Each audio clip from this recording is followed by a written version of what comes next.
भूक नाही हो मला. तरीही खावं लागेल, स्वतःसाठी नाही, माझ्यासाठी तरी.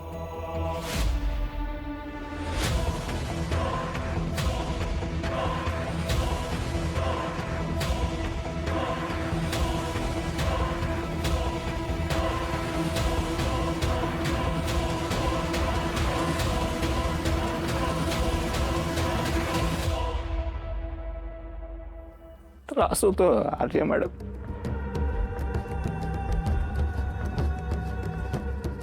माझा हळवं मन आहे ना, कोणाचं दुःख बघवत नाही मला. बाहेरच्या माणसाचं दुःख बघवत नाही, घरातल्या माणसांचं कसं बघवत सांगा बरं. काळानं पण एका माग एक एका माग एक एका माग एक आमच्या घरावर घात करत सुटलाय. ऋतिकचं टेन्शन आलंय. बिचारा आई विना पोरग कसं वाढेल ती. हा लालायचे किती दिवस घरात आहेत काय माहिती नाही. सुधाकर दादा पण ड्युटीवरच असतो, घरी नसतो. आधी दारू प्यायचा,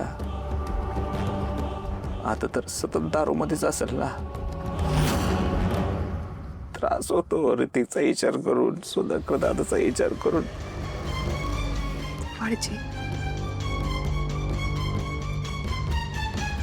तुम्ही नका ना त्रास करून घेऊ. थोडा वेळ जाऊ द्या. वेळ हे सगळ्या जखमांवरचं औषध असतं. थोडा काळ गेला ना, बघा सगळ्या जखमा भरून निघतील. मला अनुभव आहे म्हणून सांगते. सॉरी, आधीच तुम्हाला त्रास होतोय, त्यात तुमच्यासमोर मी माझा रडगाणं गातोय. नाही गोपाळजी, असा विचार करू नका तुम्ही. माणूस शेवटी आपल्याच माणसांपाशी व्यक्त होतो की नाही. ते पुढे इन्स्पेक्टरने परत त्रास नाही ना दिला तुम्हाला?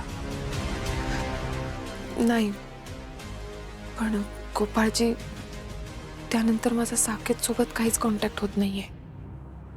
म्हणजे झालं असं की त्या सगळ्या प्रकरणानंतर साकेत एकदा घरी येऊन गेला आणि त्या दिवशी जरा दादा आणि त्याचे वाद झाले. खरं तर आमच्यात भांडणं झाली होती आणि दादा उगीच मध्ये पडला.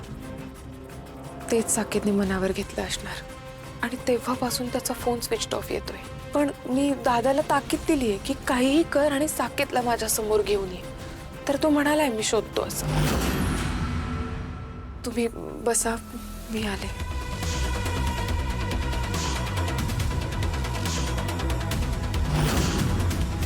मग तर मला जरा जास्त सावध राहिलं पाहिजे.